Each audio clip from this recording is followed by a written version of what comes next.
Blog Talk Radio.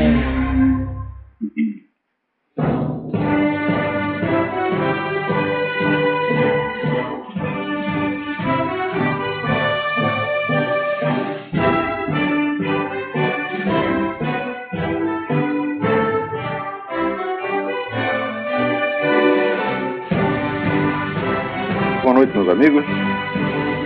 Estamos aqui de volta. Como sempre, iniciando o programa,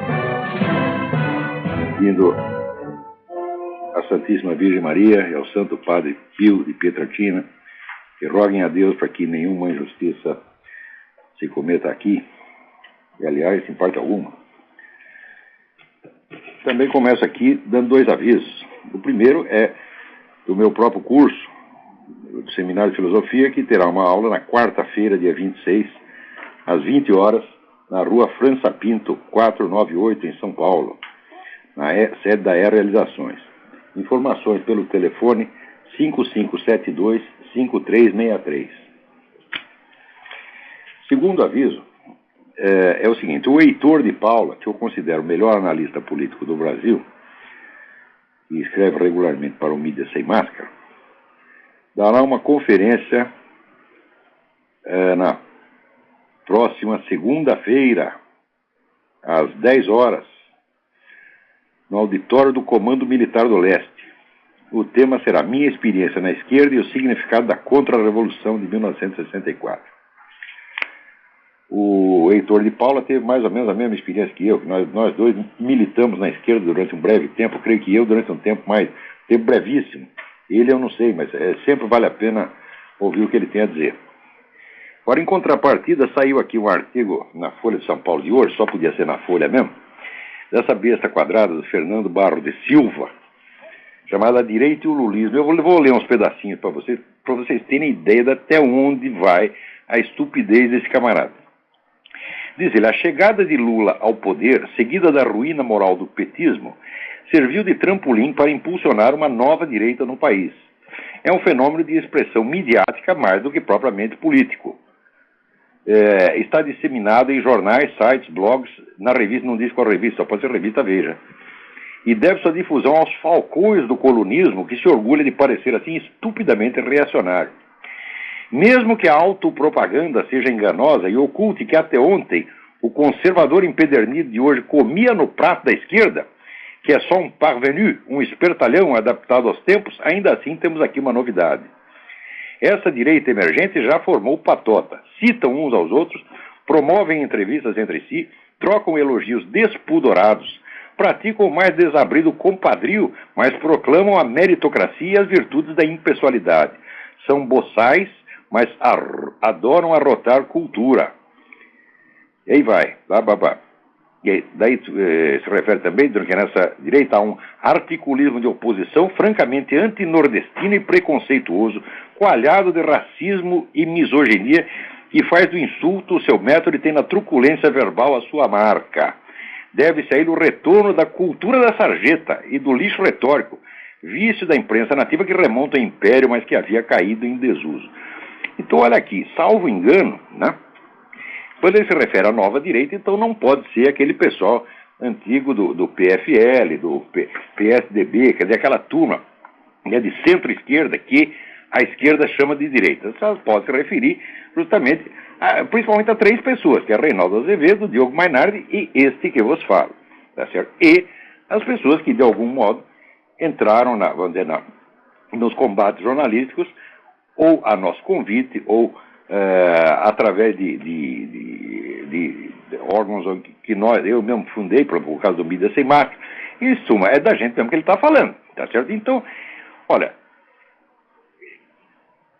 neste breve artigo, que não é uma lauda, o sujeito me chama de parvenu, quer dizer, ao parvenu, ao alpinista social, né, um recém-chegado, parvenu, espertalhão, né, adaptado aos tempos, né, de que pratica o compadrio, chama de boçal, ruidoso, cínico, festivo, catastrofista, né, antinordestino, preconceituoso, racista e misógino. Depois de tudo isso, ô Fernandinho, eu não posso nem mandar você tomar no cu, não? Ora, porra!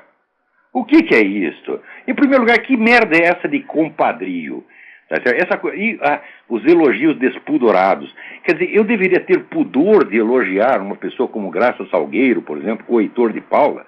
Heitor de Paula, que é um sujeito que conhece política internacional pelo menos 1000 vezes mais do que Fernando Barros de Silva, e que é um homem sério, tá entendendo? E que, sobretudo, ele nem mesmo vive de dar a sua opinião, porque ele é médico psiquiatra, ele vive da sua clínica, tá certo? E entrou nesse combate jornalístico por um apelo moral e não por nenhuma vontade de subir na vida, porque o sujeito aos 60 anos não vai se lembrar de repentinamente, né, subir na vida, tá certo? Eu devo lembrar ao Fernandinho que eu publiquei o meu primeiro livro aos 48 anos. Quer dizer, eu não estava iniciando uma carreira aos 48 anos, tá certo? E, sobretudo, não esperei o Lula chegar ao poder. Eu comecei a escrever muito antes disso. Quer dizer, o meu livro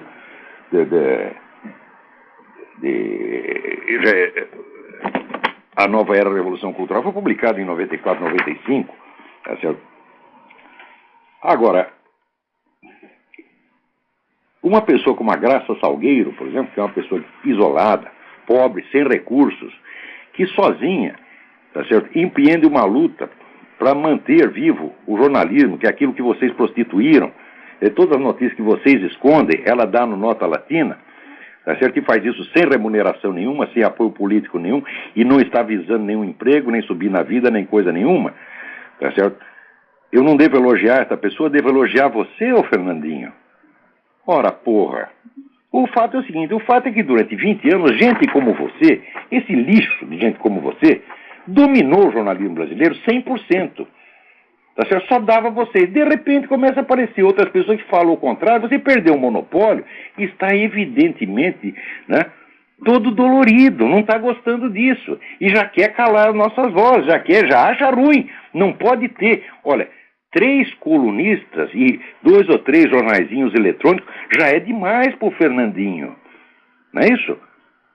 Do outro lado, pode ter a Folha de São Paulo, Estadão, a Globo, pode ter todo mundo. Mas nós não podemos dar nossos palpites. Ele está aqui indignado. Fernandinho, nunca vi você escrever com tamanha veemência contra a esquerda. Tá certo? Aliás, você é um dos culpados pela atual situação. Esses 50 mil brasileiros que estão morrendo anualmente, graças a Comando Vermelho, PCC, com a ajuda das Farc, isso jamais teria chegado a acontecer, tá certo? Se prostitutos do jornalismo, como você e esse seu patrãozinho, Otávio Frias Filho, não tivessem escondido a existência do Foro de São Paulo durante 16 anos. Vocês sabem perfeitamente disso. Então é o caso de perguntar, Fernandinho, quanto seu patrão ganhou para calar a boca? Já dizia o Gondim da Fonseca que o jornal ganha pela notícia que não sai. Vai dizer que a Folha de São Paulo não tirou vantagem nenhuma desse silêncio? É absolutamente impossível, Fernandinho. E o seu próprio silêncio? Me mostra aqui um artigo seu, um único artigo seu que tenha mencionado as relações entre o PT e a Farc no quadro do Foro de São Paulo ao longo desses 16 anos. Você ficou quieto e nós conseguimos furar esse muro de silêncio e você está puto da vida. Porque a nossa presença prova que você é um vigarista, que você é um mentiroso, que você é um safado, que você não tem direito nenhum de estar no jornalismo, que a única coisa que você devia fazer com a sua opinião é aquela que eu já expliquei na semana passada. É o supositório de opinião. Você compra a cápsula vazia da farmácia, enfia a sua opinião ali, guarda a sua opinião, espreme bem e enfia no rabo. Que isso já seria até bom demais, porque eu acho que se você fizer isso, você vai morrer. Porque a sua opinião é tão perversa, tão mentirosa, tão venenosa, que ao entrar na circulação do seu próprio sangue, você é capaz de morrer. Você é capaz de pegar a AIDS de você mesmo. Você pega a sua opinião, injeta ali, experimenta. Se você não pega a AIDS, olha que eu aposto com você. A sua opinião dá AIDS. Porque é só mentira. Você não tem honra, você não tem vergonha, você não é jornalista coisíssima nenhuma.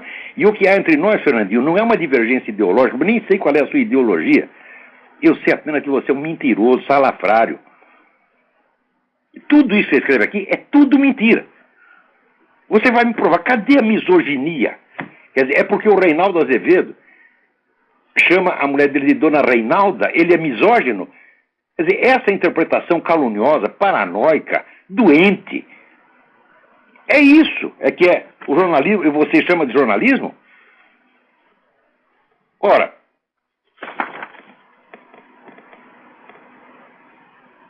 que coisa, hein?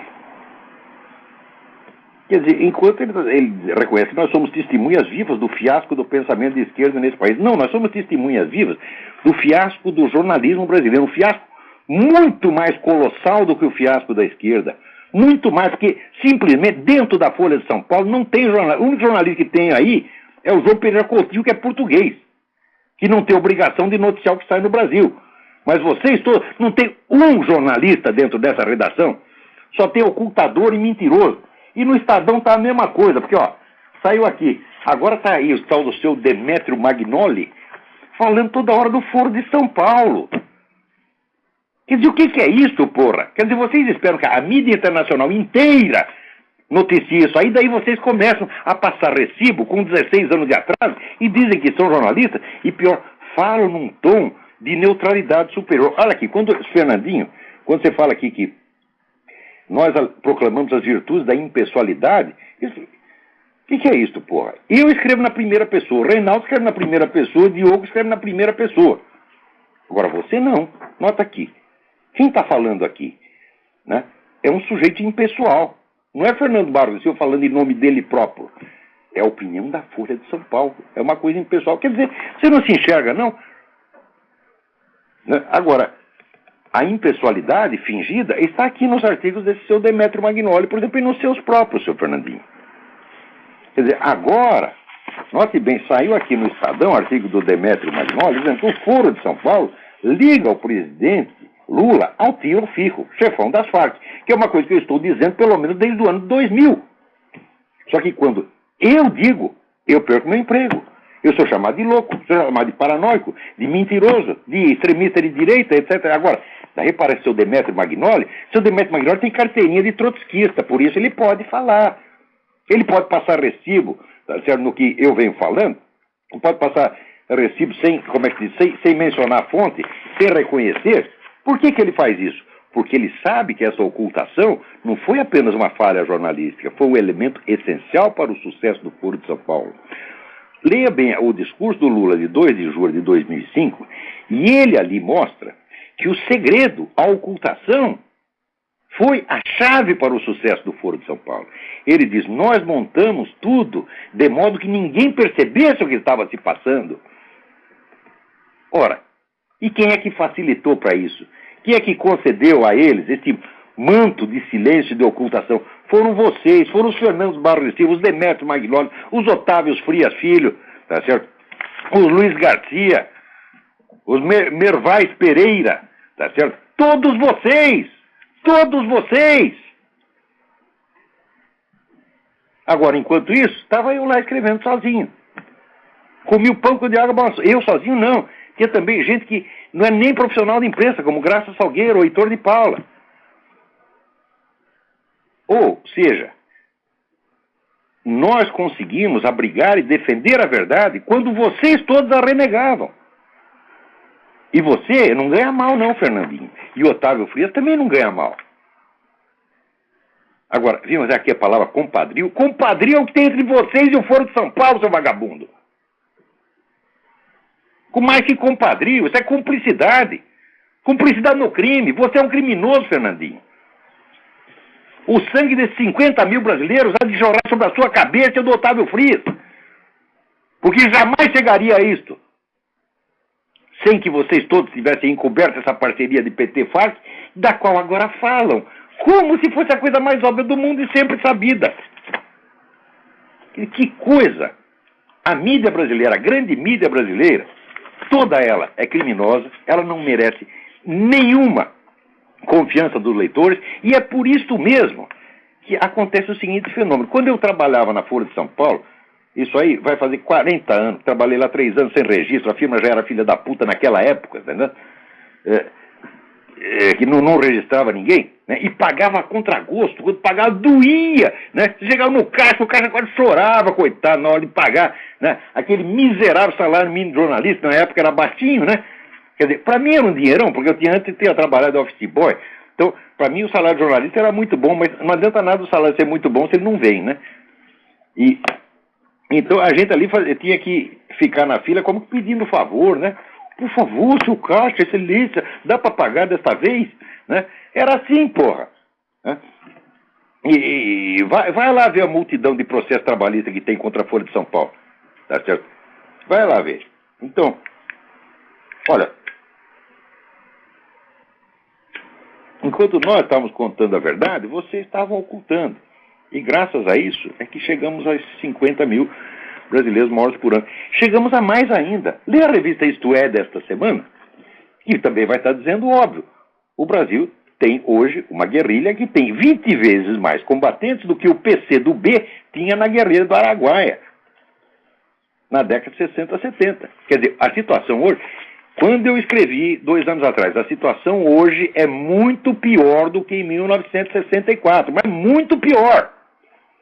Porque, primeiro, estamos repetindo a mesma situação, só que em dimensões incomparavelmente maiores. A esquerda latino-americana hoje tem uma organização supranacional, não é isso? Fortíssima, com todo o dinheiro de Hugo Chávez, com todo o dinheiro do narcotráfico, que na época não tinha, não é isso? E hoje, praticamente não há uma direita politicamente organizada. Esse próprio merda desse Fernandinho reconhece que a nova direita é um fenômeno apenas jornalístico, não político. Não tem um político ali.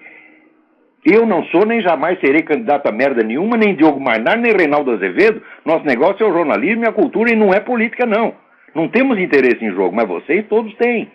Você tem interesse e até empresarial em jogo. Né? Então, quando eu disse que a situação era mais grave do que em 64, todo mundo diz, você está exagerando, você é louco, você é paranoico. Agora está aí. Agora tem uma guerrilha já maior do que naquele tempo, com a diferença de que agora tem uma organização de massas, 2 organizações de massas, que é o PT e o MST, que são os maiores que já existiram na nossa história, que elas podem, a qualquer momento, se quiserem, pôr 5 milhões de pessoas no meio da rua para fazer bagunça, tá certo? Tem uma rede de articulações com gangues criminosos de narcotraficantes, sequestrador, assassino, contrabandista, etc. Já que na época não tinha toda essa organização, ou seja, hoje está infinitamente mais perigoso. Isso quer dizer que a esta altura, vamos dizer, uma intervenção das Forças Armadas, se aquela for justificada, hoje seria infinitamente mais, mas ela não vai acontecer. Por quê? Porque vocês compraram todo mundo e vocês enfraqueceram as Forças Armadas. Vocês não são mais Forças Armadas, são fraquezas desarmadas. Entendeu?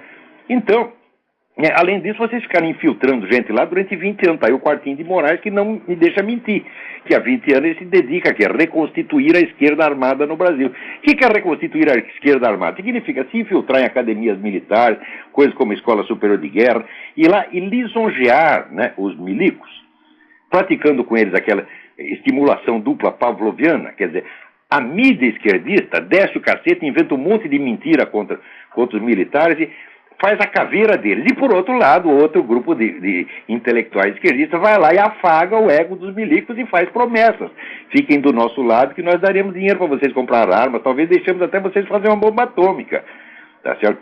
E nós podemos nos apelar ao patriotismo dos caras, né? E muitos idiotas caem. Acredita que juntar-se a Hugo Chávez para fazer a resistência latino-americana, tá certo? A intervenção do Império, intervenção que jamais existiu, tá certo? Então, é assim que se faz, meu filho. Ataca por 2 lados. Aliás, isso é dialético. Você nunca vai entender a cabeça de comunista se você esperar, você buscar uma ação coerente. A ação comunista é sempre por 2 lados ao mesmo tempo, é sempre contraditória, propositadamente, porque comunista estudou Karl Marx e acredita que a história é movida pelas contradições. Então eles mesmos alimentam as contradições, ora meu saco. Então, por exemplo, se fizesse uma campanha unilateral contra as Forças Armadas, o que aconteceria? Você uniria as Forças Armadas contra a esquerda. Então você não faz isso. Você faz uma campanha contra e uma campanha a favor. Você vai pela calúnia e pela lisonja ao mesmo tempo. Isso é um fato assim, observável empiricamente. É só você ler os artigos que saem lá na revista da Escola Superior de Guerra, está cheio de artigos de esquerdistas tentando convencer os milicos de que é preciso formar uma nova política de segurança nacional voltada contra quê? Contra o Império. Porque o Império está tomando a Amazônia. Chega lá na Amazônia, não tem um só representante do Império, tem um monte de representante da ONU, que é exatamente a força internacional anti-americana. Mas não importa se é a ONU. Né? Eles se prevalecem da confusão e exploram a boa-fé popular. Porque falam, os caras são estrangeiros, são gringos, então é americano. O americano está metendo a pata na Amazônia. Quer dizer, vocês não percebem que esse pessoal de esquerda faz vocês de trouxa, não? Com a ajuda dos seus puxa-sacos, Otávio Frias, Fernando Barros de Silva. Porra, meu Deus do céu! Só leia essa matéria dessa, aí vocês vão ter ideia da gravidade que a coisa está. Isso poderia ter sido evitado. Não foi graças aos Fernandinhos Barros de Silva. O Brasil não precisava ter essa guerrilha, como não precisava ter um PCC. Anos atrás, quando o outro Fernando, né? Não é o Fernando Barros de Silva, o Fernando Beiramar. Às vezes tem uma certa dificuldade de distinguir, tá certo? Mas o Fernandinho Beiramar disse que comprava 200 toneladas de cocaína das Farc por ano. Naquele momento precisava ter aberto uma CPI para investigar as relações entre PT e Farc no quadro do Foro de São Paulo. Naquele momento. Quer dizer, o Brasil já está vivendo na total ilegalidade. E os culpados foram vocês, os Fernandos Barros de Silva e Demetrio Magnolis, etc, etc. Porque, vamos dizer, a democracia, ela depende essencialmente da circulação de informações. Se existe o controle da informação, se a informação é sonegada, o povo não pode decidir. O que adianta você ter? Nós temos eleições livres, né? Olha que maravilha. Temos eleições livres. Você viu em 2002, 4 candidatos, tudo de esquerda. Tem uma eleição livre entre pessoas de esquerda. Não pode ter oposição, porque a oposição é assim, é só em questão de detalhe, como diz o próprio Fernando Henrique, né? E Cristóvão Buarque, entre nossos partidos não há divergência ideológica, só há uma disputa de cargo. Isso pode haver, isso que vocês chamam de democracia. Agora, isso já é um absurdo, mas isto, menos a circulação de informações, como é que você tem a cara de pau de chamar isso de democracia, porra? Tem alguém na linha aí? Então, alô, quem é? Tá ouvindo? Estou ouvindo perfeitamente, quem é? Aqui é Juan de Canérica, tudo bom? Da onde? Connecticut. Ei, tudo bem? Eu pulei fora do barco também, vi que ele tá afundando, pulei fora. Muito bem, o negócio lá tá mal parado. Mas, Olavo, a eleição tá vindo aí e eu te pergunto, aqui nos Estados Unidos vai dar Obama, não tem jeito, é febre. E eu aqui não vai dar Obama, não. Vai dar Hillary, então? Não, eu acho que quem está levando vantagem nisso tudo é o McCain. Porque da Hillary e o Obama estão se pegando que nem gato e cachorro e toda hora está vazando mais informação, mais informação. Esse negócio Você viu que com a revelação do negócio do reverendo Jeremiah Wright, que é um cara anti-americano, racista, etc, etc, as preferências do Obama baixaram 7 pontos. Mas, Olavo, o povo é imbecil. Às vezes o povo, a coisa é tão... Até que nos Estados Unidos, a coisa é tão gritante que o povo fala, não é armação contra o cara. Isso não é verdade, estão armando contra o cara. Pois é, quer dizer, é uma fé religiosa que eles têm no Obama, né? É obamolatria, né? Eu acho que... Agora, se deu... Incentivado pela grande mídia aqui, que é...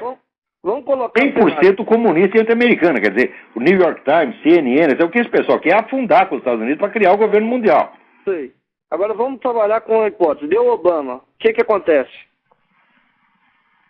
Olha, nós vamos para a Zâmbia. É mesmo? Ele vai tirar... Mas eu aqui não, aqui ainda tem condição de lutar. No Brasil aqui não tem. Deixa eu te falar uma coisa. Você é cidadão americano? Eu tenho green card, eu sou residente. Não, aquele que pegar a cidadania americana tem que lutar. Eu não posso participar pessoalmente dessa luta aqui. Mas posso dar informações, posso ajudar, não posso entrar, não posso ter, como é que atuação parceira, mas posso dar informação. Aliás, tenho dado. Eu caso com você, eu te dou o papel, porra. Aqui. Mas, Olavo, o negócio é o seguinte, no Brasil, quem que é candidato? Aécio, sei lá, aquele cara, eu sou mineiro, sou lá da terra daquela bichona do Itamar Franco. Aécio não dá. Tá uma merda. O Alckmin não vai sair. O Serra eu não sei qual é a dele. Você vai votar em quem no Brasil? Não é para votar, não. Ali não tem mais jeito. Não, a eleição no Brasil, vamos dizer, é apenas uma ratificação da situação de fato. Quer dizer, o PT e o PSDB fizeram a partilha de território há mais de 20 anos. Isso foi inventado na USP. Eu sei. É aquela mesma turminha da USP. Você forma 2 partidos e de vez em quando eu governo, de vez em quando você governa.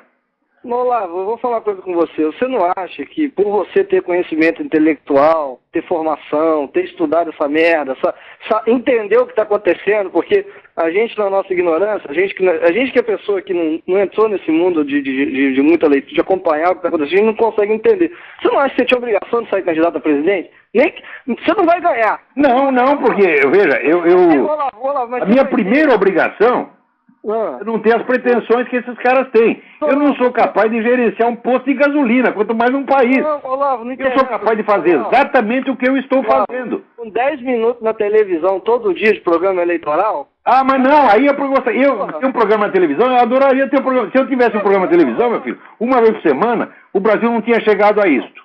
O negócio é o seguinte... Eu te juro que não tinha, porque essa coisa de Foro de São Paulo já tinha sido estourada.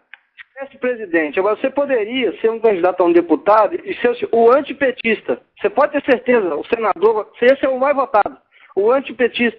Você tinha que sair alguma coisa para você mastigar o dinheiro que eles roubam lá, você punha no bolso e investia. Mas quem é que vai pagar minha campanha, rapaz? Os caras jamais me deixariam chegar lá. E segundo, eu mesmo não ia aguentar, porque, olha, eu não tenho jeito para isso. Eu não posso, assim... Se eu fico sem dizer exatamente o que eu penso, do jeito que eu penso, eu fico doente. Olavo, mas o que acontece? Quando eu sou obrigado a ser hipócrita, dar uma risadinha para um sujeito que eu não gosto, eu fico doente. Eu pergunto para minha mulher. Ela é testemunha disso. Olavo, eu fico puto, porque você vai aquela bichona do Clodovil, vai um cantor, Frank Aguiar, os caras que não tem nada na cabeça, um bando de gente que, tipo assim, não fede nem cheira, não é gente que vai acrescentar em nada. Vai lá e aparece tudo, então, de repente, se você entrasse nesse mundo, você teria mais mídia. O deputado Olavo pôs a boca no trombone, o senador Olavo... Nada, aí que eles iam tapar minha boca, pô. Eu não posso perder a minha tribuna, que é esse programa e as minhas colunas e o Mídia Sem Máscara. Eu não posso largar isso aí pra ficar lá em Brasília. Se eu chego lá em Brasília, os caras vão me botar pra falar uma vez por mês durante 10 minutos. Não tem, mas você vai... E ainda 10 minutos vai ter 45 apartes. Oi, Olavo... Meu discurso vai sair na porra do Diário Oficial que ninguém lê. Olavo, eu tenho mais repercussão do que qualquer deputado ou senador desse país. Olavo, se você tivesse a grana de um deputado, investindo na mídia, etc., o senador, eu quero dizer... O salário de deputado não é muito, porque esses caras ganham na corrupção. Se eu entro lá, eu ou vou ficar duro, tá certo? Ou então vou ter que entrar no jogo dos caras. Eu não posso fazer isso. Na política, eu ficaria totalmente impotente. Olha, eu sou forte no meu domínio, você tá entendendo? No meu território, que é o jornalismo, a educação. Aí, digo, olha, aí ninguém pode comigo, não. Não adianta, Olavo. Agora, na política, eu sou um trouxa como outro qualquer. Você é que eu, no meio daquelas raposas, eu me fazer de trouxa. Você com 10 minutos de televisão, candidato a presidente, todo dia, 10 minutos, cada 10 minutos você usava para meter o pau em alguma coisa, tava bom. Você já fez uma... Porque o povo Se eu tivesse 10 minutos de televisão por semana, não precisava ser candidato a presidente. O Brasil não teria chegado a isso. Mas você acha que algum desses caras vai me dar 10 minutos de televisão? Outra coisa, para você ter 10 minutos, o seu partido precisa ter aqueles 10 minutos. Eu sei, eu entendo, eu sei a legislação. Entendo. Quer dizer, para eu chegar a ser candidato, eu teria toda, vamos dizer, uma articulação política que ia amarrar minhas mãos, só para chegar a ser candidato. Não dá, a política brasileira não dá. Tem mais 3 pessoas na fila. Muito obrigado pela sua participação. Próximo. Tchau. Tchau. Alô, quem está na linha aí? Alô? Alô? Alô, Olavo? Eu? Tudo bem? Tá falando aqui é o Marcos. Marcos, tudo bem? De Porto Alegre. Tudo bom, e o senhor? Tudo em ordem, graças a Deus. Ótimo. Olavo, é o seguinte, eu acabei de ler aquele livro do Eric Feiglin, As Reflexões Autobiográficas, né? Aham. E ali ele comenta um trecho em que ele passa por uma experiência americana, de que ele sai da Europa, né, e vê um outro mundo, além daquele que ele conhecia. A minha pergunta é a seguinte, é para o senhor exatamente, né? Qual o impacto da experiência americana para o senhor na tua vida intelectual, ou seja, na tua vida profissional intelectual e também na tua vida pessoal? Olha, o impacto assim, é brutal, porque é aqui que a gente vê como a nossa vida no Brasil é miserável. Do ponto de vista intelectual, é vida animal. O Brasil não é a situação intelectual no Brasil não é humana, é animal. Você não tem acesso à informação, você só tem essa conversa mole marxista, entendeu? Você não tem acesso a tudo que está sendo discutido no mundo. Ou seja, o Brasil está isolado do mundo. Os caras cercaram mesmo. Os Fernandos Barros e Silvas e Otávos frias, quer dizer, os donos dos canais que têm obrigação de contar as coisas e divulgar. Não, eles escondem tudo, porra. Por exemplo, no Brasil, outro dia eu peguei um jornal, nem lembro que jornal é. E tem assim, tem uma notícia assim. O impacto do caso dos passaportes investigados, né? Como é que se diz? Abala as eleições americanas, fizeram um barulho danado. No dia seguinte ninguém mais fala nada. Procura o jornal de hoje, você vai ver, não tem uma palavra. Sabe por quê? Porque descobriu que quem fez aquilo foi um assessor do Obama. A mídia brasileira imediatamente já cala a boca. Aqui e ninguém mais fica sabendo de nada. Você está entendendo por que não pode viver no Brasil? Sim, aqui diz que foi Washington, né? Mas é uma bobagem. Não, no começo a primeira suspeita cai no governo, evidentemente. Só que no dia seguinte foi lá investigar e tinha lá o cara que era assessor do Obama. Só que aqui é noticiado, lá não. Lá não é noticiado coisa nenhuma, porra. Aqui, tudo que o pessoal da esquerda fala, a direita responde e vice-versa. Lá não, meu filho, só tem esquerda. Agora tá aqui, aparece 3 colunistazinhos falando pelo outro lado e os caras já ficam bravos, já nos xingam. Não querem. Quer dizer, como é que pode viver num país desse, porra? Quer dizer, um país que o Gilberto G é ministro da Cultura. Porra, onde é que pode parar um negócio desse, meu saco? Pois é. E também o senhor podia fazer um paralelo, mais ou menos, dessa experiência... Então, olha, eu tenho tanta dó de mim de ter vivido 58 anos no Brasil. Eu não penso nisso, porque senão eu choro. Eu vou ficar com dó de mim, ficar com autopiedade. A autopiedade é doença. Eu não posso pensar muito nisso. Agora, por exemplo, o acesso que eu tenho aqui para o comprador de livros, os Estados Unidos é o paraíso. Não existe nem jamais existirá um lugar como esse. Aqui você tem acesso ao livro que você quiser, barato, acessível, você está entendendo? Você pega aí no sebo, você vai lá, compra por $2, $3, coisa que às vezes no Brasil eu procurei durante 30 anos e não tinha. Aqui, você vai na esquina aí e compra por $2, porra. Você quer participar do debate de ideias, você tem todas as correntes, tem, vamos dizer, a quantidade de informação que o americano médio tem para opinar nesses blogs, você entra nesses blogs de discussão, vê a quantidade de informação que cada pessoa tem lá, e no Brasil professor universitário não tem, senador não tem, oficial das Forças Armadas não tem. Quer dizer, qualquer cidadão americano, se eu pegar aqui a minha vizinha, enfermeira, ela está sabendo mais do que um senador da República no Brasil? É esse o impacto. Você está entendendo? Sim, sim. Quer dizer, do ponto de vista cultural, né, aqui tem leite, lá tem veneno. Pois é. E os casos do que o senhor teve na França e na Romênia, o que pôde ver lá? Não, a Romênia é um caso triste, porque é um povo muito culto, né? Mas que vive numa miséria desgraçada. Lá um ministro de Estado ganha $1.000 por mês, o jornalista ganha 100. Eles não têm onde cair mortos. Então você vê aquele bando de pessoas talentosas, os romanos são inteligentíssimos e estudiosos, dedicados, não tem onde cair mortos. Eu tenho uma grande amiga lá que eu queria que ela saísse para me visitar no Brasil. Ela dizia, não, eu não posso, porque eu estou pagando um apartamento aqui há 35 anos, tenho que pagar outros 35, e tem uma cláusula que se eu sair do país eu perco o contrato. Isso é vida, porra! Agora, na França, a França é um país maravilhoso, só que tudo que é maravilhoso lá é do século XII, XIII. O problema da França é que está cheio de francês, tá entendendo? Então, os caras que dão palpite em tudo, é tudo comunista, você tá entendendo? Quer dizer, mas o francês, sim, ele sempre quer o comunismo para os outros. Quando que a França foi comunista? Nenhum dia, porque eles não são idiotas. Eles vão fazer o comunismo no Brasil. No Brasil, na América Latina, na África, eles gostam. E para eles? Para eles não, eles querem o capitalismo, que não são bestas. Pois é.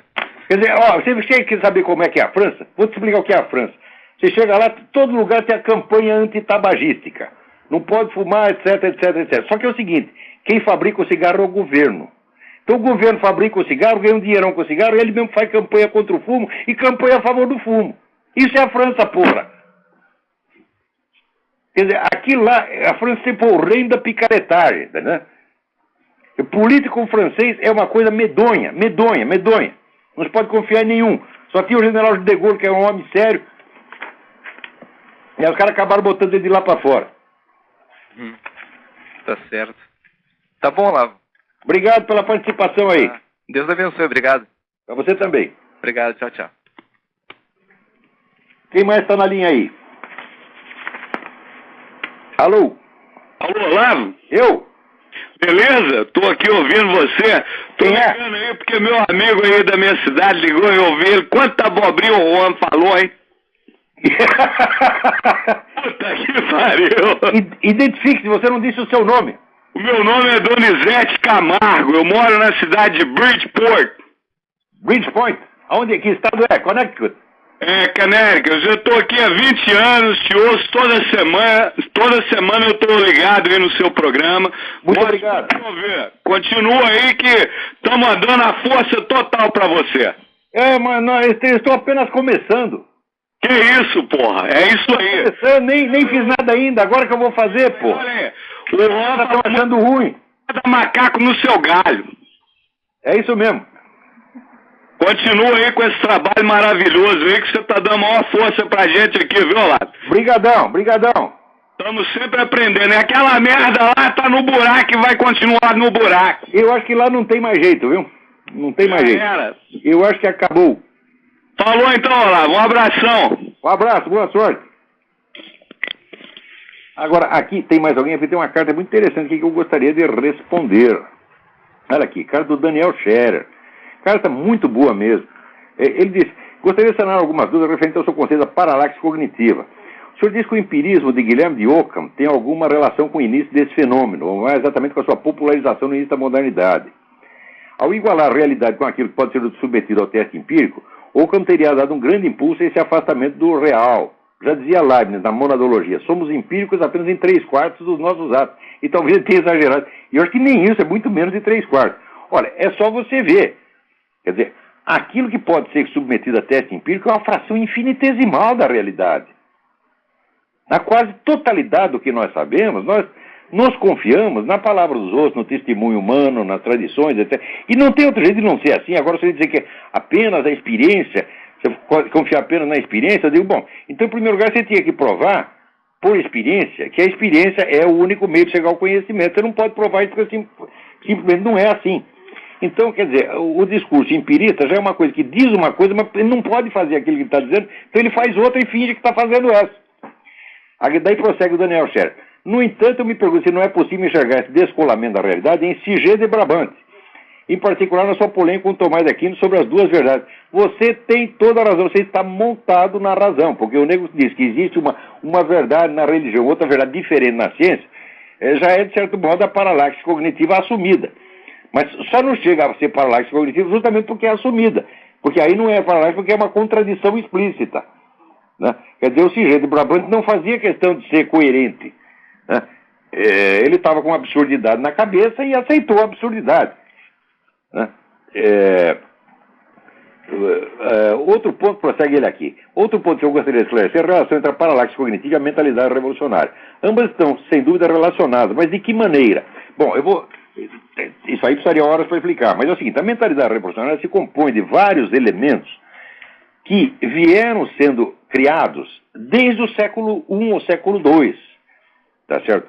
Então, se você for ver aquelas primeiras heresias cristãs, montanismo, donatismo, etc., cada uma criou um pedacinho, que na época não era ainda mentalidade revolucionária, mas eram instrumentos mentais, né, isolados, um aqui, outro ali, que depois, a partir de um certo momento, começou a colar e juntar um desses elementos em um elemento fundamental, a paralaxe cognitiva.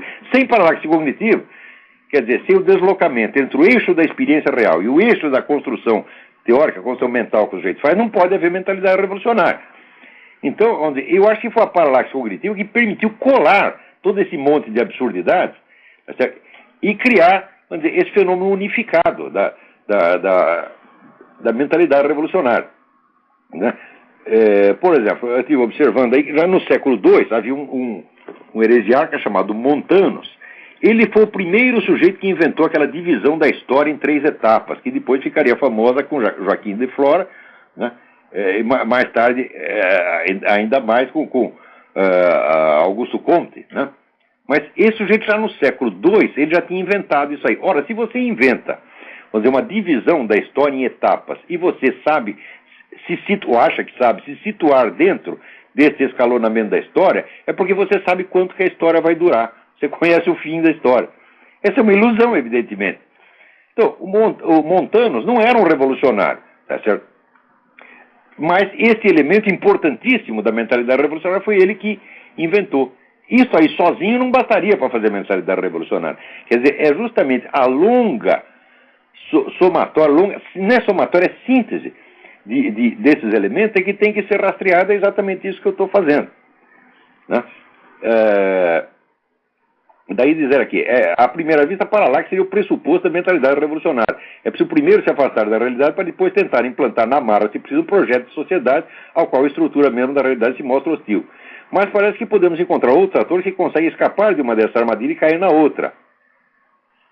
Por exemplo, Roger Scruton é um homem conservador, mas suas referências filosóficas básicas são Kant e Wittgenstein. Pois é, esse é o tal negócio. Quer dizer, nem tudo aquilo que tem origem no movimento revolucionário também é revolucionário no seu uso. Quer dizer, você pode catar 1000 elementos. Eu mesmo pego elementos de Hegel, né? Eu, sob certo aspecto, sou um grande apreciador de Hegel, não de Kant. Kant eu considero uma besta quadrada, mas Hegel tem muita coisa valiosa. Mas você precisa tirar aquilo, vamos dizer, do contexto revolucionário, né? Pegar, vamos dizer, é como você desmontar um carro, né? Você desmonta o carro e pega a peça e monta do jeito que você quer. Então, o Roger Scruton, eu acho assim incrível como é que ele, partindo dessa formação com Kant e Wittgenstein, chegou a ser um dos grandes filósofos conservadores, né? Porque, como diz, a origem é comprometida. Mas e aí a minha origem? Eu comecei marxista, porra. Eu não posso falar dos outros, porque, como dizia o Nelson Rodrigues, meu passado me condena. Tudo isso que eu falo contra os comunistas, então não é contra eles, não é contra mim mesmo, é contra a minha própria burrice. E não é só comunismo, né? Eu me conheço bem a mim, eu vejo a montanha de obstáculos mentais que existem na minha cabeça contra a verdade, e eu, desde os 20 anos de idade, me ocupo desmontando isso, porque eu sei que existe uma verdade e sei que existe um sentido na realidade, mas que nós podemos chegar lá e devemos poder percebê-lo. Mas, como disse, tem muitos véus na frente e a gente tem que ir arrancando um por um. Eu estou fazendo isso há 40 anos e ainda não cheguei lá. Então, vamos lá, peraí, tem mais alguém na linha. Mas obrigado pela carta do Daniel. Alô? Alô, Olavo? Eu? Tudo bem? É o Alfredo aqui de Connecticut. Oi, Alfredo. Hoje é o dia de Connecticut. Estamos todo mundo aqui. Tá cheio de brasileiro aí, é? Tem bastante aqui. Aqui em Richmond também. Agora estão mandando um pouco embora, tá limpando um pouco a área. Pois é, mas esse pessoal chega aqui e fica ilegal, pô. Tem tanto jeito de você legalizar a situação, tentar lutar para melhorar a situação. Pô. É verdade, é verdade. O pessoal chega aqui, ganha dinheiro. Eu conheço gente aqui, que chegou, trabalha de faxineira. A mulher tem 3 carros. Tá certo? É assim mesmo. Mora numa casa que no Brasil seria casa no mínimo de diretor de banco. Tá certo? E sabe que ela disse que se fosse americana ia votar no Obama. Que mete muita merda na cabeça, né? Ainda falou mal dos Estados Unidos ainda. Ainda fala mal dos Estados Unidos, é. Você sabe por que os caras falam mal dos Estados Unidos? Porque aqui é muito bom. É verdade. Aqui é um país que você pode falar mal o quanto queira, não acontece. Você chama o presidente da República de filho da puta, não acontece nada. Você mente pra caramba, não acontece nada. Isso aqui é o paraíso, rapaz. É verdade. É por isso que a pessoa fala mal. Por quê? Se tivesse na Rússia ou na China ia falar mal, vai falar mal do Putin? Alguém tem. Imagina o Michael Moore em Moscou. Ele ia, só de pensar em falar mal do Putin, já ia cagar nas calças. E olha com aquela barriga ali, ia cagar um bocado. Então... Mas é por falando nisso. Na China, né, os caras estão tremendo de medo. Agora chega aqui, aqui pode xingar o presidente, então vamos xingar. É verdade. Quer dizer, são filhinhos de papai. Então, é que nem um sujeito assim que briga com o pai e com a mãe, tá entendendo? Para não enfrentar o mundo lá fora, tá entendendo? Quer dizer, aquele sujeito não tem coragem de, né, viver por conta própria, fica na casa do pai e da mãe, fica brigando com o pai e a mãe. Por que briga com o pai e a mãe? Porque o pai e a mãe estão do lado dele e sabem que eles não vão reagir. Agora, arruma a briga na rua, filha da puta. Arruma um inimigo de verdade. É isso mesmo, é verdade. Então, mas, por falar nisso, eu tive conversando esses dias com uma senhora amiga minha, professora aposentada, né? E ela comprou esses pacotes de viagem que vai para Israel, passa pelo Egito, passa por esses outros lugares. E ela me contou algo que eu gostaria de comentar sobre isso. Ela disse que no Egito, eles estavam com um ônibus lá parado e subiu no ônibus um rapaz, um egípcio, e perguntou se eles eram americanos. Eles disseram, somos. E ele começou a falar, assim, de maneira grosseira com eles e começou a falar para eles, olha, vocês são americanos, vocês têm que nos mandar dinheiro, porque nós estamos precisando de dinheiro, vocês têm que mandar o dinheiro de vocês para nós, e nós odiamos o Bush, nós gostamos do Clinton. Então eu gostaria... Por que eles gostam tanto do Clinton? O Clinton sempre ajudou terrorista, porra. O Clinton passa a mão na cabeça de toda essa gente. Sempre fez isso, ele e a mulher dele. E mais Ted Kennedy e Nancy Pelosi. Agora, por exemplo, a Nancy Pelosi não quer que fiscalize telefonema de terrorista. Porque esse negócio do grampo do telefone não é que pode grampear qualquer cidadão. Não, pode grampear pessoas que já notoriamente estão envolvidas em atividades terroristas. Então, se o cara telefona do exterior aqui, o telefone dele é grampeado. Agora, já vetou essa lei. Essa é a mesma coisa que ela está dizendo. Então, você quer soltar uma bomba aí em Nova York, pode telefonar, pode combinar com seus amigos aqui, que nós não vamos interferir, nós não vamos grampear o seu telefone, nós vamos resguardar a sua privacidade para você poder nos matar a todos sossegadamente. Esse pessoal do Partido Democrata está tudo assim. O Partido Democrata foi invadido por pessoal comunista e eles mandam o Partido Democrata. O Partido Democrata já não é o mesmo de antigamente, meu filho. Não é o partido do John Kennedy, não. Agora é o partido do Michael Moore. O pior que é. Então vamos lá, tem mais gente na linha aí. Tá bom, Lavo, muito obrigado. Obrigado pela colaboração. Opa, obrigado. Mas antes eu quero ler uma cartinha aqui, que o cujo autor pede para não ser identificado por razões óbvias. Né? Li com muito prazer o seu livro Jardim das Aflições e agora entendo por que no curso de graduação em filosofia na Unicamp tivemos várias disciplinas com o senhor Quartim de Moraes sobre Epicuro. A filosofia praticada nessa instituição resume-se à propaganda ideológica, vista os autores estudados, e as traduções e comentários de outros comentadores. As questões essenciais que sempre motivaram a verdadeira filosofia nunca são abordadas. Gostaria muito que dissesse aos seus ouvintes leitores que aprendi muito mais filosofia nos livros e artigos de Olavo de Carvalho do que em 5 anos de graduação.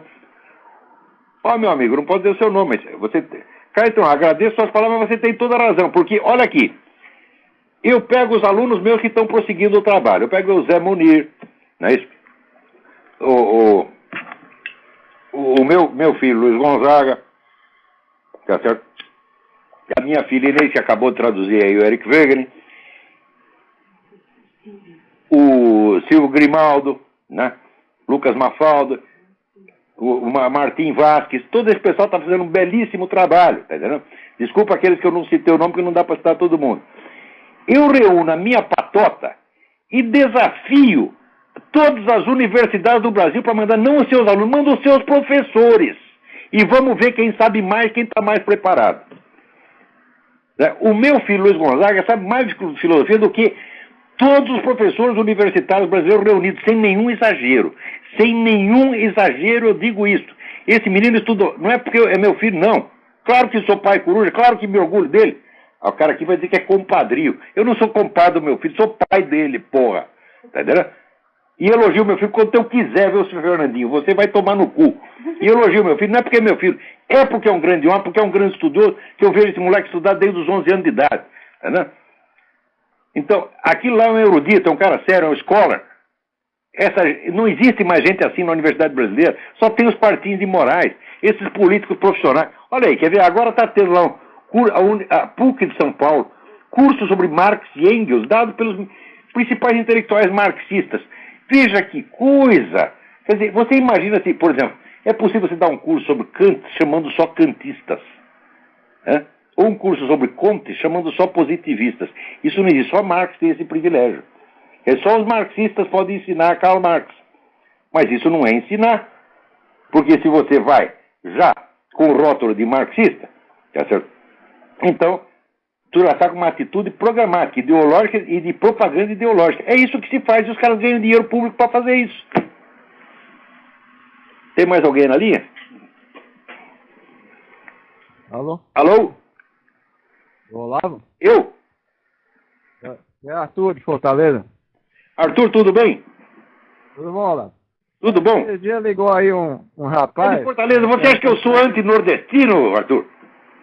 Oi? Você acha que eu sou anti-nordestino? Não, eu não acho. Eu adoro o Nordeste. Só existe cultura brasileira no Nordeste. Né? No Nordeste tinha o Alberto da Cunha Mello. Né? No Nordeste tinha o Fernando Freire. Tinha um monte... As pessoas mais inteligentes do Brasil estão no Nordeste. Como é que eu vou falar mal do Nordeste, porra? Chega naquele deserto paulista, que só tem analfabeto. Como é que eu posso ser anti-nordestino? Aí vem esse Fernando Barra de Silva aqui dizer que nós somos anti-nordestinos. Vai tomar no cu. É isso? Vamos lá. As palavras mesmo, né? Viva o Ceará. Você já ligou um rapaz aí perguntando pra você como é que ele fazia pra servir o exército de Israel? É mesmo. Eu não consegui descobrir isso aí, não. Parece que tem um jeito, sim. Eu vou dar um site aí, quem quiser pode entrar lá. Eu agradeço em meu nome e nome dele. Olha aí, quem quer servir o exército de Israel, ouve aí a dica, gente. É www.sar-el.org. Espera, S-A-R-EL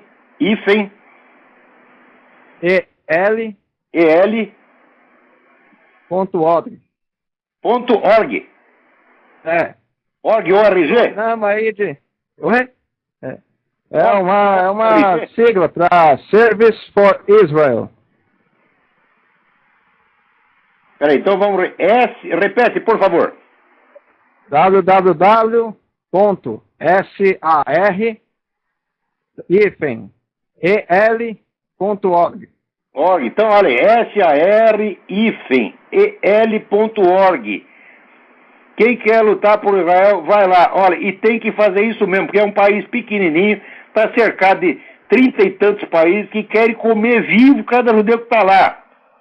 Vou lembrar uma coisa para vocês. O filósofo espanhol Ortega y Gasset, que às vezes fazia uma cagada, ele foi um dos precursores da União Europeia, isso é uma bela cagada dele, mas que, por outro lado, era um grande homem. Uma vez, num programa de rádio, pediram um conselho para ele.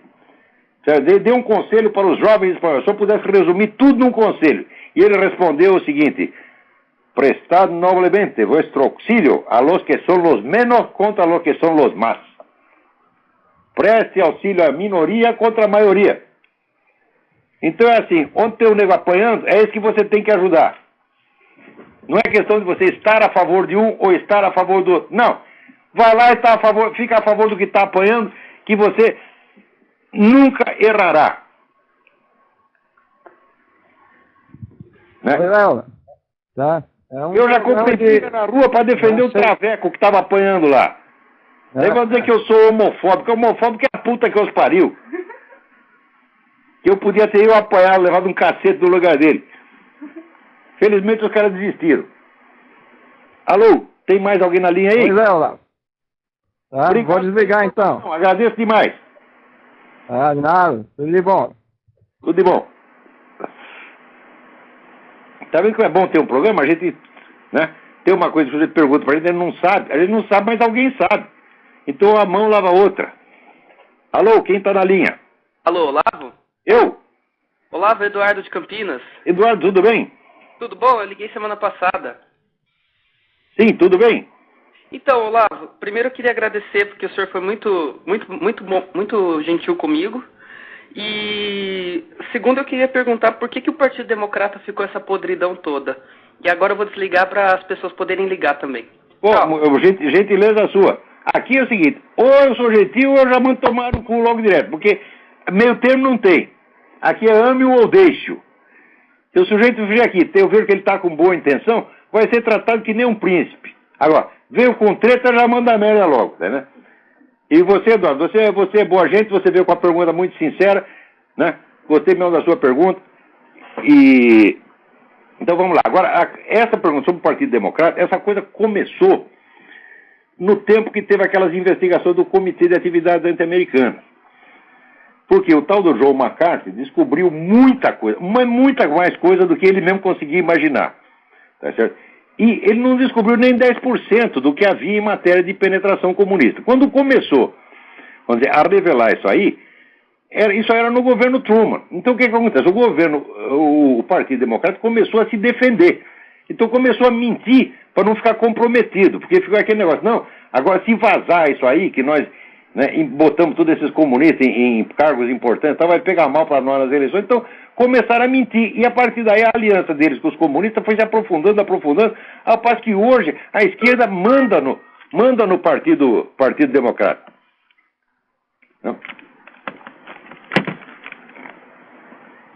Então, Vamos lá, quem mais está na linha aí?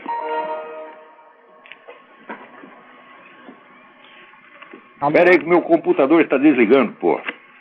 Ficou na bateria, deve ter soltado o fio lá, por favor. Ah, soltou aqui, ó. Mas vamos continuar. Quem está na linha aí? Tudo bem, Olavo? Tá me ouvindo? Tudo bem, quem está falando? Meu nome é Alan, tudo bem? Alan, tudo em ordem? Sou eu e minha namorada aqui assistindo o seu programa, nós gostamos bastante. Nós estamos em Brasília. Obrigado, gente. Ô, Olavo, eu tive a oportunidade de estudar em uma universidade pública famosa, a Unicamp, e também tive doses cavalares de marxismo. É só o que eles têm, é só o que esses idiotas sabem. Gostaria, inclusive, que você lesse meu blog. Eu fiz um texto, eu fiz vários textos. Aí o nome do blog que eu vou lá. É blogdoeconomista.blogspot.com. Blog do Economista. .blogspot.com. Eu vou olhar durante a semana. Também tenho textos no VID, Vigilância Democrática. O César Kim também escreve lá, ele fez um curso com você. Muito bem. Conhece. E a gente está escrevendo sobre o assunto, debatendo, né? E eu queria os blogs são a salvação da imprensa brasileira. Às vezes, se não tivesse blog, não tivesse internet, ninguém no Brasil estava sabendo de nada. Eu sou muito grato ao senhor que me explicou isso aí, viu?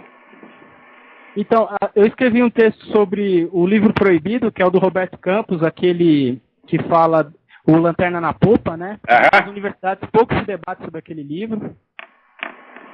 E também escrevi sobre a questão do marxismo, falar que o sistema econômico determina absolutamente tudo, né? Que, inclusive a nossa ética, né? Que a ética da nossa sociedade ela tem que ser pautada pelos valores cristãos, né? O que você sempre fala pra gente, né? Eles acham que o cristianismo é função do capitalismo. Se o cristianismo não existisse 1500 anos antes de aparecer o primeiro capitalista. Sim. É primeiro na cabeça. E aí eu queria te fazer uma pergunta, Olavo. Faça. São duas perguntas. Eu acho que a política ela é feita com certeza dessa forma que a gente está fazendo na internet, nos movimentos sociais, entre aspas, né, Olavo? Na forma da gente entrar na sociedade e mostrar o que a gente pensa, né? Sim. De mostrar de uma forma de confrontação, claro, da forma correta, né? Essas ideias que estão tomando conta da nossa sociedade. E agora, ela também tem que se dar no âmbito partidário. Eu penso assim porque se você não consegue os cargos políticos, deixa para esses caras no poder, fica muito difícil. Não, o pessoal tem que entrar na política de alguma maneira. Mesmo que não tenha esperança, tem que fazer, por obrigação. Então, eu queria saber de você, o que você acha dos nossos partidos, porque você sempre fala que o PSDB é muito semelhante ao PT. E o Democratas, por exemplo, é um partido que um negócio, ele é semelhante ao PT, não é que ele é semelhante, ele tem comprometimento com o PT na sua origem e tem através de alguns políticos importantes que estão na sua liderança. Mas não quer dizer que todo mundo que está no PSDB seja assim. Às vezes a pessoa nem sabe desse esquema. Tem muita gente sincera no PSDB também. O Alckmin, por exemplo, é uma pessoa... Eu acho até que ele está cometendo alguns equívocos políticos agora, mas ele parece uma pessoa conservadora, digamos. Eu acho que ele é conservador e acho que ele é sincero, mas eu não acho que ele é corajoso. Por quê? Sim. Ele, durante a campanha, ele tinha que ter batido nessa coisa do Foro de São Paulo. Tinha. Ele tinha que ter feito isso. Qualquer um que fizesse isso, acabaria com a candidatura Lula. Porque tem, aliás, aqui, tem a prova, né? Tem os discursos que você fez, tem a declaração assinada por você, não é uma interpretação que a gente está fazendo, são fatos. Sim. Agora, deixar o homem chegar lá, ele só chegou lá porque a coisa do Foro de São Paulo foi ocultada. Então é isso. Olha, tem mais duas pessoas aí, mas não vai dar tempo para atender mais ninguém. Quantos minutos nós temos? Tá bom lá. 1 minuto não dá para fazer mais nada. Então lamento os que ficaram na fila, lamento os e-mails todos que ficaram sem ser comentados. É uma pena, né? Esse programa. Obrigado, Olavo. Obrigado, eu. Visita meu blog, por favor, tá? Blog do Economista e o Júlio Severo, blog dele. Não deixem de ler a entrevista do Júlio Severo que ele deu aqui, traduzida pelo Matthew Hoffman, entrevista em inglês. Não, eu queria comentar isso, mas não vai dar tempo, né? O Júlio Severo adverte as pessoas, cuidado, o programa do Olavo é muito bom, ele diz muitas verdades, mas cuidado com os palavrões, né? Mas, Júlio, adoro você, Júlio, mas eu não vou parar de dizer palavrão, não. Então, até a semana que vem. Muito obrigado a todos.